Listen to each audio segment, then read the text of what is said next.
Welcome to another episode of Life Matters, where we discuss the matters of life because your life matters. I'm Devon. To my left, we have John and Kristen Tillman. So, thanks for joining us. Me back again. Yes, I'm glad. Yeah. I thought we ran your way the first time, so All right, Welcome. I'm back. welcome back. You're back. And we just have to make sure you talk as loud as us. Yeah. Well, I got a great opening question. This is great. Good. Yes. Okay. Opening question. Okay. So, what was your first job, and what was the experience in that first job? Here goes John. Okay. Take My away. my first job was pressure washing. Okay. Pressure washing. I was gonna say Charlie's. no. That's what he thought too. I did think that. We sometimes like kind of give people a heads up of what we were gonna reference here. No, I didn't work in O'Charlie's until college, or not college, seminary.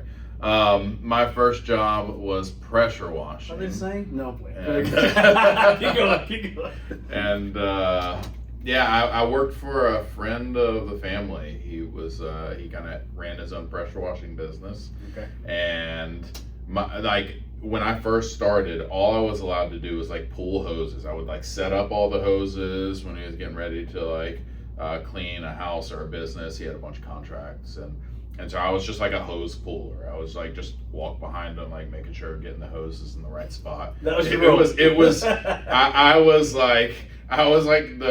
I was just a lackey. You know, I was a nobody with it at Was all. it hot outside? Oh yeah, Yeah, it was definitely summer. Summertime. I mean, you're also getting soaking wet Right. all the time. I eventually moved up to be able to like actually pressure wash, and he took it very seriously. He was like, "Here's exactly like," he was training me on how to do it. So I'll say like I know all the skills on how to pressure wash, and he was particular about making sure that, especially once I started doing more of the washing. He was like, "Look, you represent me," and he was like, "You need to make sure you're doing it in a way that's gonna keep my name in the right spot," because he had it was representing his business, his livelihood. All right. So that was my first job, pressure washing. I still You're particular about it today too. yeah, I am. I'm very particular about it.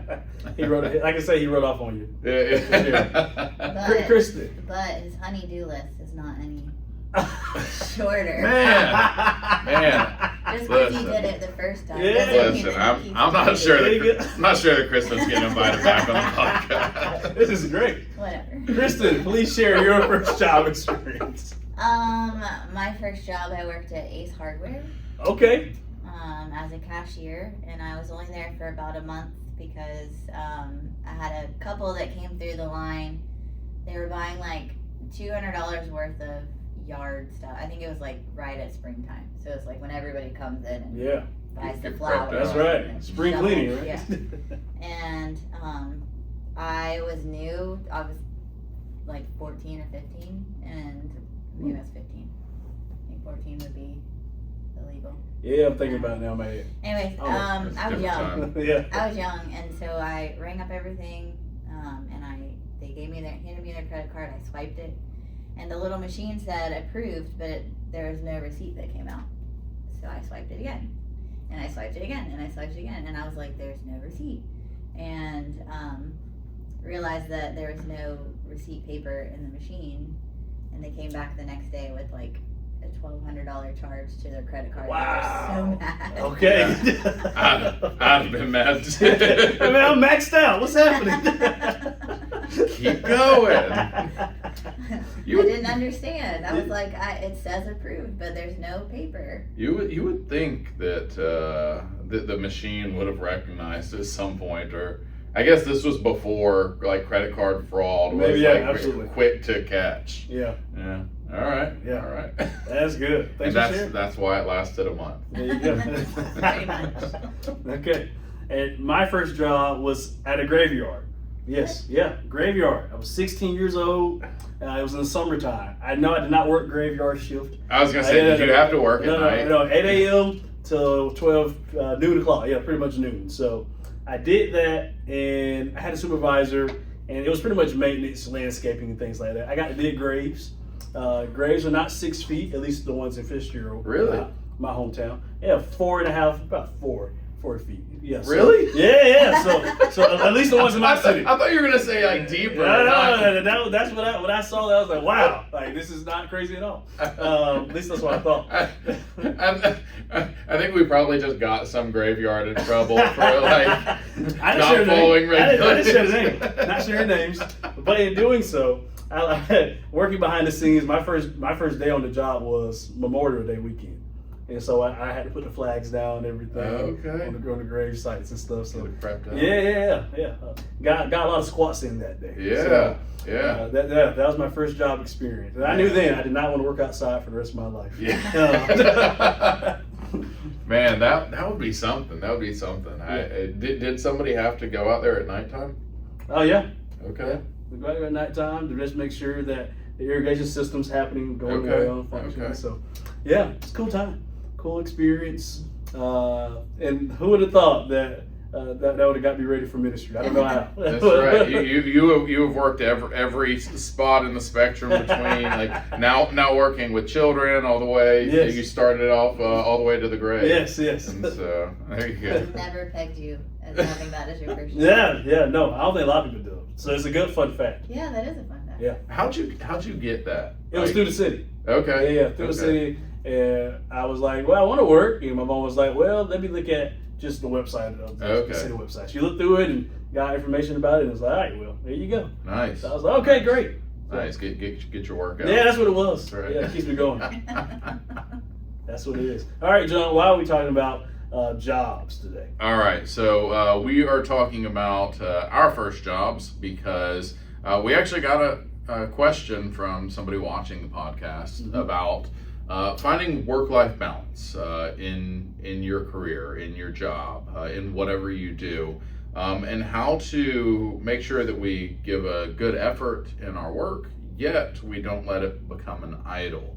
And so we wanted to kind of dive through this topic. One, because we do want to encourage people, if you have questions, if you have things that you'd like us to go through, we want to kind of tackle into these. Yes. And today, kind of for us, obviously both of us work in the church. We've both worked outside of the church previously, as mentioned, and with other jobs as well. Kristen works outside the church, but volunteers a lot in the church. And so it's going to be a fun topic to just kind of dive through what does it look like for us to work, to do it well, to be worthy of the jobs that we have, but also to put it in perspective of the gospel. So. All right, so I guess this is a good, when we think about work, or just talk about work ethic, like, do you guys have something in mind when you think of just good examples in your life where you see, okay, like this someone who had a good work ethic in my home, and then it kind of, like they also had a good work ethic, but also like you could tell at times when they were really driven at times. Okay. So kind of share that. Were there any good examples of good work ethic in your homes? For me, like my parents were missionaries overseas, and we obviously traveled a lot, but A lot of flyer miles, huh? yeah. Yeah. Yeah. But I remember once we were in Hong Kong, and my dad would travel. He was a journalist, so he'd travel to different like remote areas and write stories. And he would be gone for like months at a time. And my mom, and they actually tell me this a lot. Like when I was a kid, I used to ask, like, is Daddy dead? Because I would never see him. Goodness. You know, like he had such a great work ethic because he was always there, and I feel like he really taught me a good work ethic, but the balance was not there. Wow. Yeah. For me, my dad genuinely has one of the best work ethics of anybody I know. He is a very, very hard worker.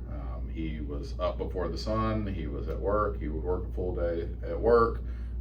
He would come home. He would do whatever needed to be done around the home.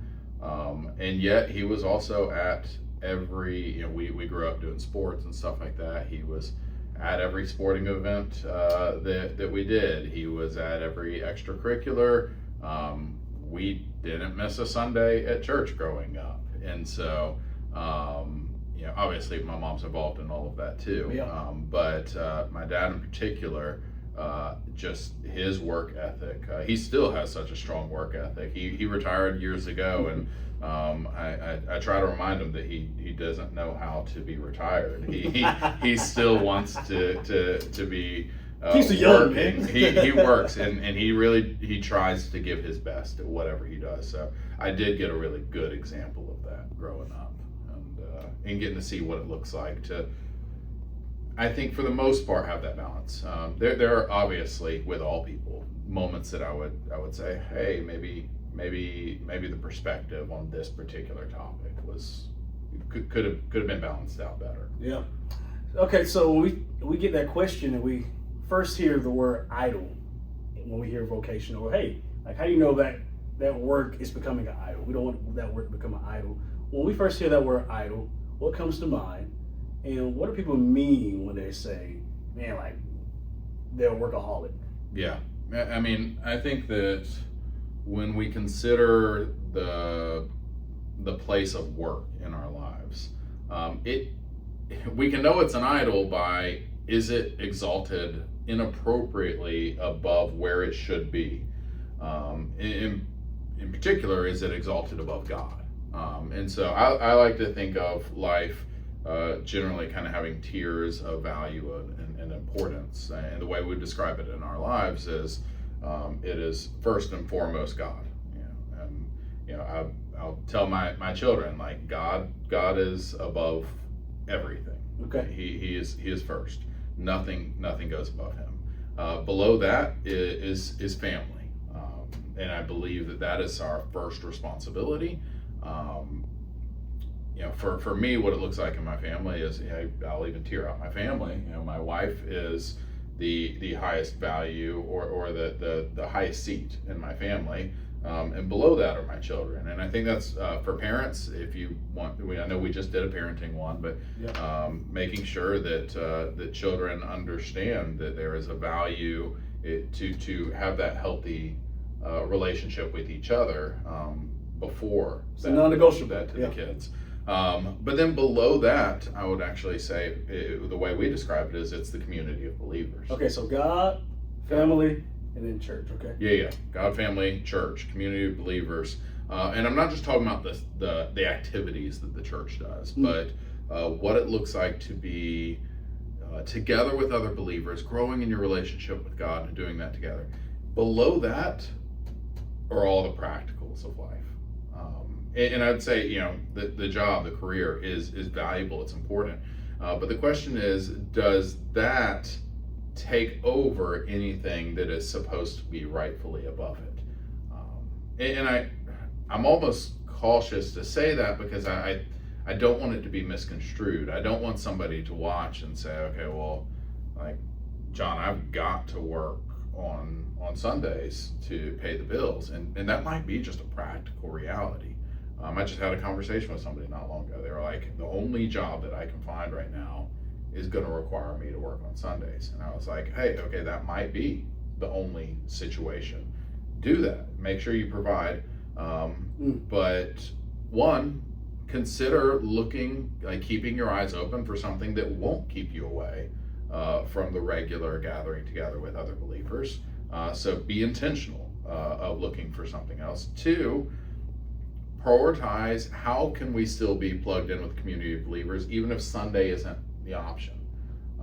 So that's one of the reasons we do the live stream is not as a replacement for Sunday mornings gathering together, but we understand there are situations where somebody might not be able to come because of work or sickness or travel or whatever it is. So it's a way to still be connected. Additionally, that's why we do like small groups and life groups that meet at different times so people can find ways of being plugged in. That's one of the reasons we do the podcast, so people can have ways of being plugged in even when a practical life keeps them separated for a season or a time or whatever that might be. Kristen, I want to turn to you because when we were talking prior to the podcast, you mentioned discussing the angle, well, what does it look like to have if there's no family involved in terms of the singles? Right. So how's that look for the person who's like, okay, I have no husband, I have no spouse, I have no children. How's that look for my life? Yeah. Well, I think it's the same tiering system of God first. And as I was sitting here listening, like, convicted in my own life, do I do that? Like, do I filter everything through this funnel, or do I put something above? Because even, we were talking earlier about, like, tell me about yourself. You'd be like, well, I do graphic design, I do communication, like, it becomes your identity rather than, like, being able to filter and be like, I'm a child of God, He's first, I'm a mom, I'm a wife. Well, I'm a wife and then I'm a wife, but, I think even if you're single or whatever, really, whatever stage of life you're in, so being able to filter through that is, valuable. Yeah, this is good, because it made me think about when you mentioned when we introduce ourselves. Yep, my name is so-and-so, I do this, I do A and B and C.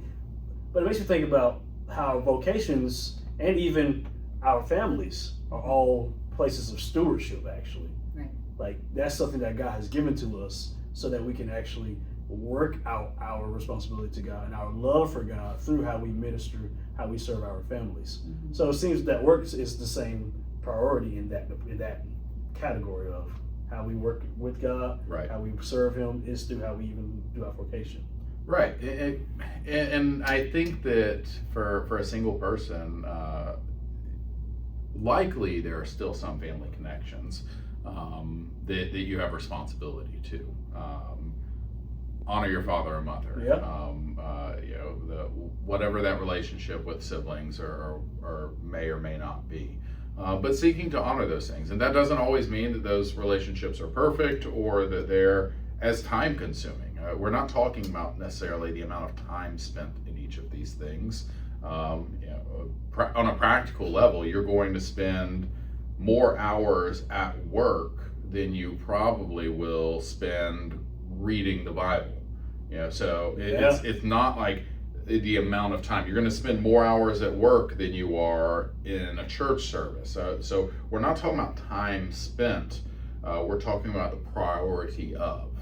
And so even for a single person, what are the responsibilities? And maybe it looks a little bit different. Maybe sometimes it is going to be the value of that the community of believers is taking on a lot of the place of family, where maybe there's not a family connection that has that same level of responsibility or involvement or whatever it might be.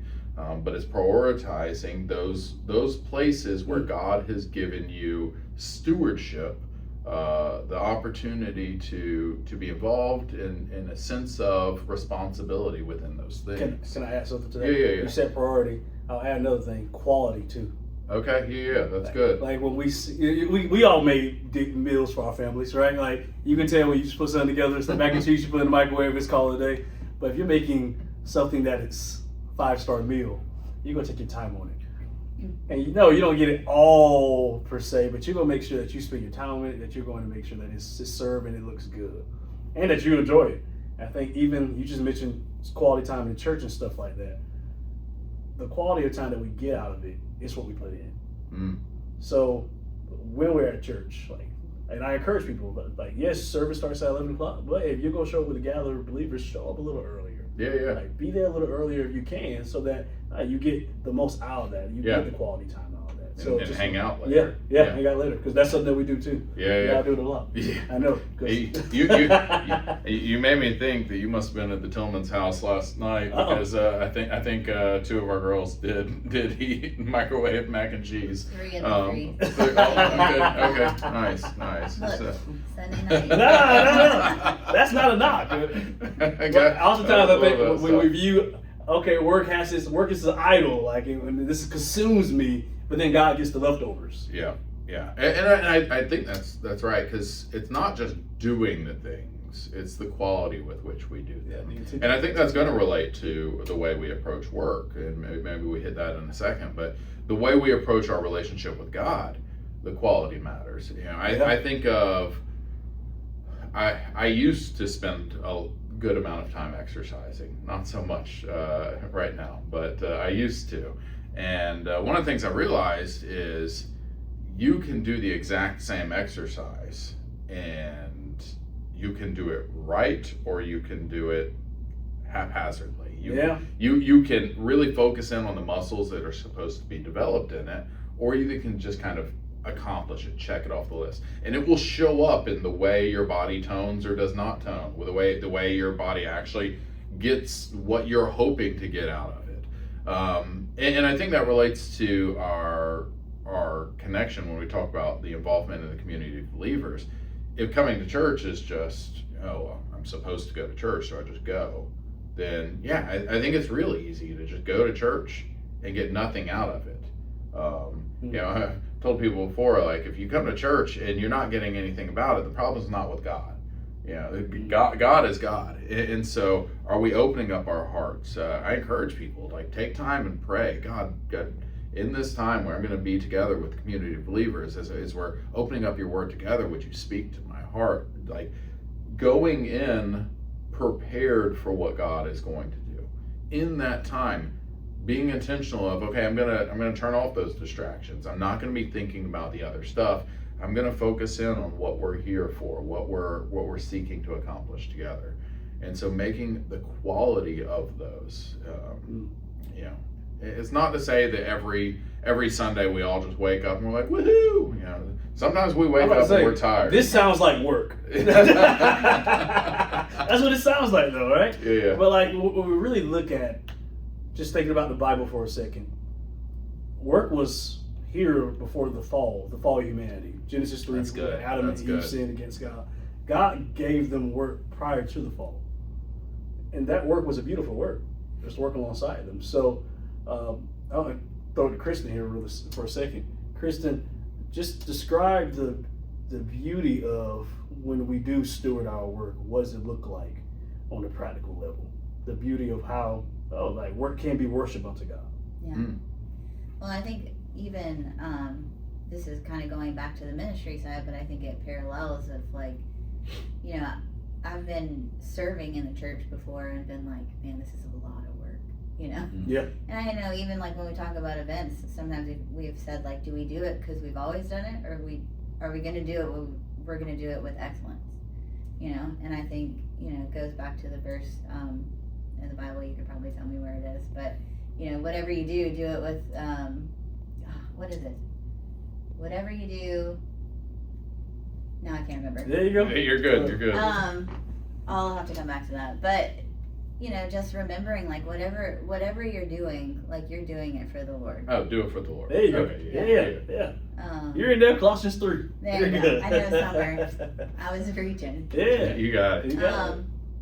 You know, but I think that it kind of still, like, kind of funnels your mind of, like, why you're doing it, and making sure you are doing it with excellence when you remember why you're doing it. You know, you just reminded me of, and I was reading about this or listening to something the other day. I don't remember right now. I can tell y'all married. Yeah, it's there. It's somewhere in there.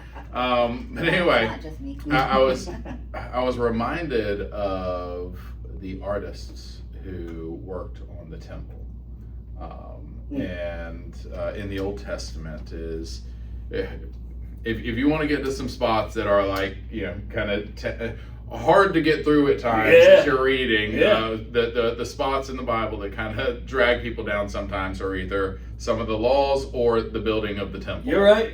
It's just like, it was this long, but here's it was this color. That's right. But I do think one of the neat things about the description of the building of the temple is it was so exact, and it was work. It was a practical project to be taken on, but it was something done for God. And so they did it with excellence. They did it to the best of their ability, because it wasn't for people, it was for God. Though people would use the temple, it was ultimately for God.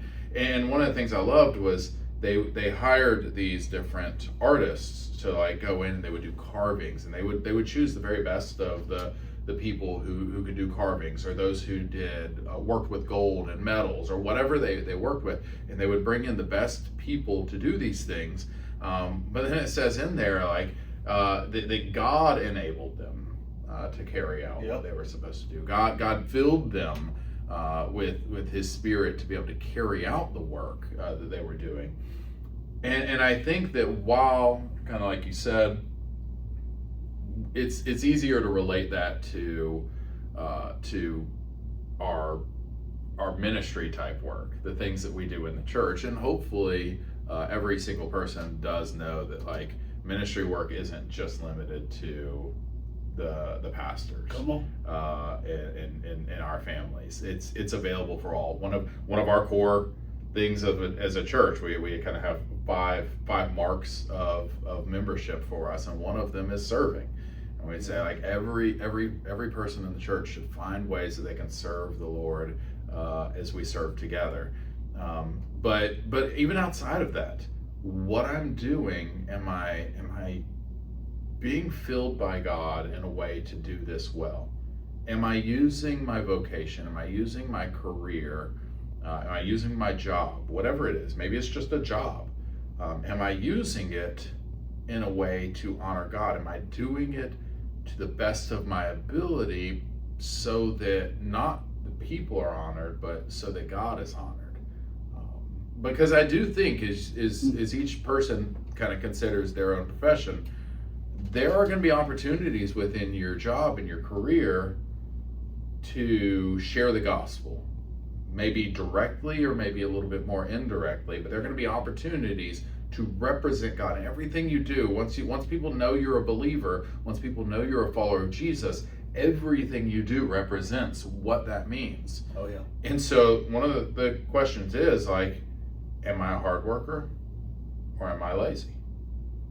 Am I easy to get along with or am I difficult to get along with? Am I encouraging to the people around me, or are they happy when they see me walk into a room, or do they want to go into another room? Right? Yeah. And so like, and those things aren't just representing us, they're representing Christ. And I could share stories. I'll pass it off to somebody. I've been talking for a little while, but I'll share a story in a minute. It's a pulpit now. Am I reliable? Yeah. Am I not reliable? Yeah. And all right, I guess I'm going there. I remember when in seminary, so I'll bring up the job that you thought I was going to go to. I worked at a restaurant called O'Charlie's. I had the best rolls. Man, those things were so good. But anyway, I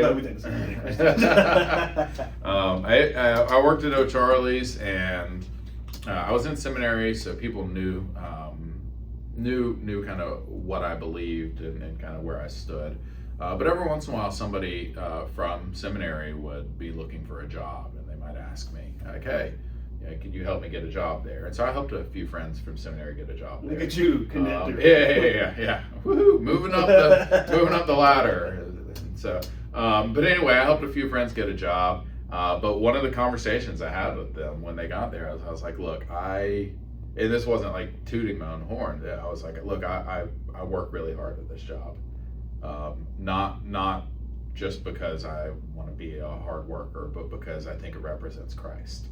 And my challenge to them was like, don't come in here and be lazy. Don't come in here and be the person that people are annoyed with, because that's going to impact our ability to share Christ with people, to represent him well. And so I was able to have a lot of good conversations in a secular environment. And I know not every job has the same opportunity for those conversations.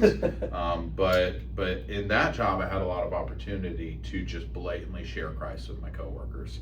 And so one of my encouragements to other believers who were coming in was like, represent Christ well, because that might be the difference between somebody listening and somebody not listening. So.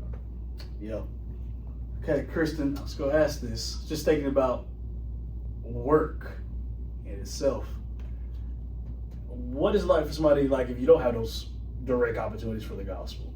How do you build that credibility? How's that look? I was actually just thinking about that because I worked at a church for a really long time, and then when I left that job, I was like, you know what, I kind of want a challenge. I want to go in the secular world. And I think it can be hard. It is hard to be in a secular world because you deal with gossip, you deal with just like the reality of not everyone is a believer. Some people are jerks. Yeah. She's trying to say that in a nice way. No, but I synopsis. think, Yeah. I think, you know, I won't say where, but, you know, working in a secular place and, you know, making it known that you're a believer, you have people that will just start coming to you for things. Whether, and it's like, it is gossip, but they're trying to get advice out of it. And so, like, you present yourself as a trustworthy person, which is good, but then, like, trying to have to tinker that line of, like, what is helpful and what is not, you know? And I think I struggled a lot with just the gossip in the workplace because it's so easy to fall into that. Well, I'll add to this in a sense because when I worked at Chick-fil-A, when I first got here, I worked at Chick-fil-A for a year and a half. And it's a Christian-based organization, we know that. But not everybody there profess Jesus. Right. So even in working there, I found out right away, okay, in doing this, people are going to ask me, okay, who are you? What are you doing? And they'll go looking at just scrutinize and criticize every part of what I'm going to do here. So what I do here is go into matter. And how I carry myself will matter too to these people. Mm-hmm. So how does that look? And it just taught me that gossip can be anywhere. Which is, I know we say gossip's a sin, obviously it is. But then looking at, even in a Christian-based organization, it's everywhere. Yeah. So then, okay, it's very easy to be somewhere and not represent Jesus everywhere we are. Yeah. And I know people have the argument of, you know, sacred versus secular. You know, like, you know, we have this, God is sacred, and what we have here is for me. But if God is above all and like he reigns supreme, then everything belongs to him. So even my job and how I carry myself there matters too. Yeah. And that convicted me because then, okay, like I can't be in this bubble. Yeah. I have to walk amongst these people and then say, okay, Lord, like my light is not shining enough. I need to see more of your light actually in my life. Yeah. And see what it looks like. We were talking in our life group the other night about like your reputation and like what your reputation looks like. And one thing that I mentioned was like sometimes your reputation, like even if you're silent about it, speaks way louder. Like, you know, you don't know how people are kind of watching you and kind of analyzing you. Yeah. You know, and I had, before I even mentioned that I was a believer, that, you know, what John did in the church, like I had somebody who was like, I know you don't speak like this, so excuse my language, you know. But even like, you know, small little details like that, I think really can help, you know, push people. That people see that consistency. Right. You know, I shared it with our small group recently that when I was working at O'Charlie's, somebody approached me at one point and they wanted to ask me about some things about God and what I believed, and in that conversation I believe they just kind of introduced why they were asking me, because there were other people there that they could have asked, and he said, you know, I know that you have bad days, but you are still happy even when things are going wrong. And they were like, I want whatever you have. And I was glad to hear that, of course. But they're also like, I was like, oh my goodness, there were so many times that like, I want to spout off. I want to get involved in the gossip. I want to do the things of the world. And I was so grateful in that moment that God gives us those little convictions, those little nudges to be like, nope, don't fall into that trap. Don't do that. And I realized, man, the devil is looking for opportunities to break those things apart. And I think that, you know, as you were talking just a little bit ago, you were talking about like, because sometimes we're not going to do the things that other coworkers might do. And for some people, you might find yourself in a situation where you think like, look, John, if I want to move up, if I want to kind of get to the place of success that I hope to get to, I'm going to have to cut some corners. I'm going to have to do it the way of the world. Yeah. And Scripture, Jesus says this, like, what is the benefit if we gain the entire world but lose our soul in the process? In fact, Jesus is like really serious with sin when he says like, hey, if your eye causes you to sin, pluck it out. And he's not talking physically. He's talking about whatever. If your hand causes you to sin, cut it off. He's saying if there's something in your life, like better to get rid of that thing that causes you Ooh. to sin, even if it's beneficial. And so, I think of the story of Joseph, and this is where my mind went while you were talking. The story of Joseph, he is in an unfair situation. He is sold into slavery by his brothers. Yeah. So we're talking Joseph in the Old Testament. He has this coat of many colors. He has these dreams. He gets sold into slavery by his brothers. He is in an unfair situation. And so he is a slave in Egypt. Has no family, no anybody around him. And he's trying to do things the right way. And the first job that he has, he is succeeding. He's doing really well. He's moving up quickly. And then the Potiphar's wife, his boss's wife, wants to sleep with him. And he has to make a decision about what kind of person am I going to be? How am I going to represent God in this? And so he doesn't do that, and it ends up costing him his job. Yeah. He ends up getting thrown in prison. So now he's not only a slave, he is now a prisoner. He gets thrown in prison for years, and ends up like still trying to do things the right way. And it's not until much later that he eventually kind of ends up in a position where God uses him in the secular world to kind of oversee a lot of things in Egypt, to walk people through this famine that's happening. But it was a long journey to get there, and there were so many opportunities for him to go about it and do it the wrong way. Right. And I was just thinking that, like, just because we can doesn't mean we should, in terms of we can move up the corporate ladder, we can move up in our careers, but at what cost? And so the question is, who is glorified by this? Because I think there could be a temptation like, well, I could make more money for my family, and then I could give more to the church. And the question is, like, what is the real motivation there? Mm-hmm. What is the cost of getting those things? Like going and robbing people and then tithing on it doesn't make robbing people any better, right? Yeah. And if the people you're robbing is your family who deserves time with you. I'm not saying don't be a hard worker. I'm not saying like don't pour yourselves into. There's a responsibility, but if your family is suffering because you're never around, or you're just not involved in the church in any way, then what is the cost of pursuing your career? Okay, there's so many directions we can go. Yeah, I want to go this direction. Sorry. No, you're good. When we think about, the work-life balance and those things, but I do want to pursue church. I do want to be around the family of God, and also want to be around my family. But my job, or I have an unjust situation, and I have to be there. How do I stick it out? But I still want to be around my people. So what are some telltale signs that, this job's unfair, or this is happening in my job right now, it's frustrating, but I still want to glorify God in it because I do believe He's called me in this vocation or this career. What are some telltale signs to say, like, how do I do that? So, I'm gonna be honest. It is hard to like kind of just give a generic, hey, here's the thing for everybody's situation, because not everybody's situation is the same. My biggest encouragement would be examine your heart.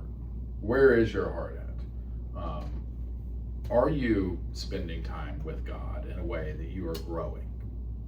Is that showing up in your life? Is there passion in your relationship with God? Talk to your family or those to whom you're primarily responsible. Are those relationships healthy? Are they good? Are they prospering? Do your children, if you have children, do your children understand what you do, why you do it? Your love for them, man. If you're a parent, like, your kids should know that you love them. Not just like, oh, they know it, but like you should make sure they know it. And so like, do the people around you, are they on board? Are they on the same page? Are you and your spouse on the same page about your approach? And are you able to make a difference in God's kingdom? And so I would say kind of, that those are kind of my catch-all. And I've seen people here at the church get pulled away by careers of kind of like trying to advance their career. They're like, I just got to do this for a season. I just got to do this for a season. And then a season turned into months, and then months turned into years. And I've seen people where like they were completely pulled away from the things of God just by this slow trickle of pursuing something that never really had an end to it. And so I'm cautious to like be like just change jobs, because that's not always a practical reality. Right. But it's, what do you prioritize? What really matters? I'll share for me. Before Kristen and I met, about a month or so before, I remember praying one evening, and this is one of the prayers that I just vividly remember. I had a house at the time. I had bought a house. I was paying ahead on it. I had a stable job, and I was in good standing. I had a car, and it was paid for. And so I was in a really good situation, kind of in a worldly standard. And I remember praying, God, if I could trade all of this, my job, my home, my car, all of the stuff I have, if I could trade it all to meet my wife. Oh, you gave a list. Okay. I did. I was like, I'll do it. And I was like, if that's what has to happen, I'll do it. Now, God didn't take all those things from me. About a month later, Kristen and I met. We ended up getting married. So grateful for that. But I'll say that was a huge lesson for me in my life, because I knew that my marriage means more to me than all the other stuff. And so even as a pastor, I've run into a situation before where I was like, man, like my responsibility to my wife is being tested by my job. Yeah. Not my responsibility to God, by my job. And I remember a time years and years ago where somebody kind of stepped beyond the boundaries of what was okay with me, and kind of spouted off to Kristen in a way. And this person was years and years ago. This person was in leadership in a way, and I had to kind of set some groundwork to say, like, look, like I will walk out of this job. Like I have a responsibility to God and to my family. This job is not going to take precedent over that. Now, that didn't mean I'm going to walk away from the things of God. Yeah. I'm going to walk away from ministering to people, loving on people, sharing the gospel. Those aren't things to walk away from. But the particular job, there's a point at which you'd say, okay, enough's enough. And so I think that's one of the things to like examine. We started with that question: how do I know if something's an idol? What would you give up, or what would you not be willing to give up for it? Yep. Yeah. That's good. That's good. Kristen, anything to add? Well, I think it just goes back to like, what God has given you, like how you're using what God has given you to,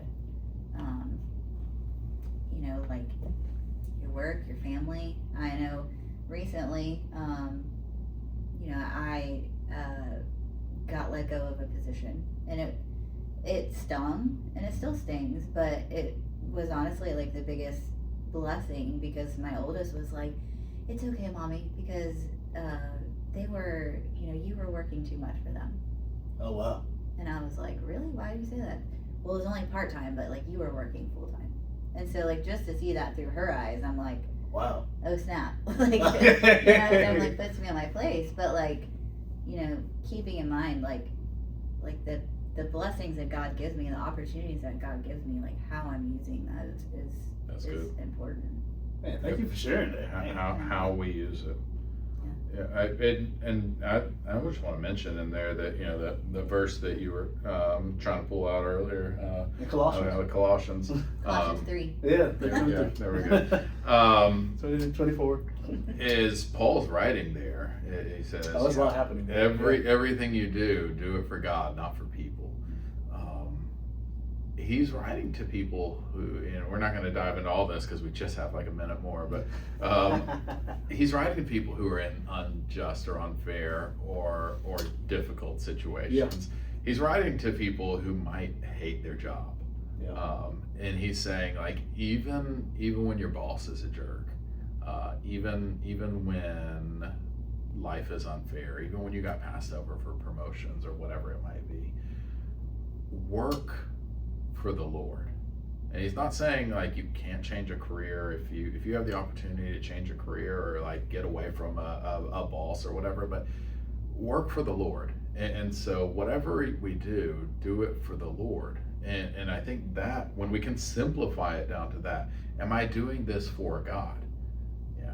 Am I looking for opportunities to glorify God with the way I'm going to talk to my coworkers, the way I'm going to be around my coworkers, with the patience that I'm going to have, even when worldly people act as worldly people, I'm gonna act as a believer. And so I just want to give some extra encouragement on that. It doesn't mean that every job situation is fair or fun, just like Joseph. I'm going to maintain who I am to Christ, and that's one of the ways I know that I'm balancing it. That's one of the ways I know that it's not an idol. That's good. No, it just brings me back to one of his teachings, and he's teaching, and he says in Matthew 6, seek first the kingdom of God above all else, and his righteousness, and these things will be added on to you. That's good. Man, just reminding ourselves that the King of Kings sees you where you're at, and that's good news. And he actually is honored by how we carry out our work. So that's good. That's beautiful. It's beautiful to think about. And you guys have anything else? No, that's good. Man, I love that. That was nice. Nice wrap. There you go. Okay. All right. Well, Life Church, you know where to find us, and please send your questions to us. And above all else, please go to your mission field.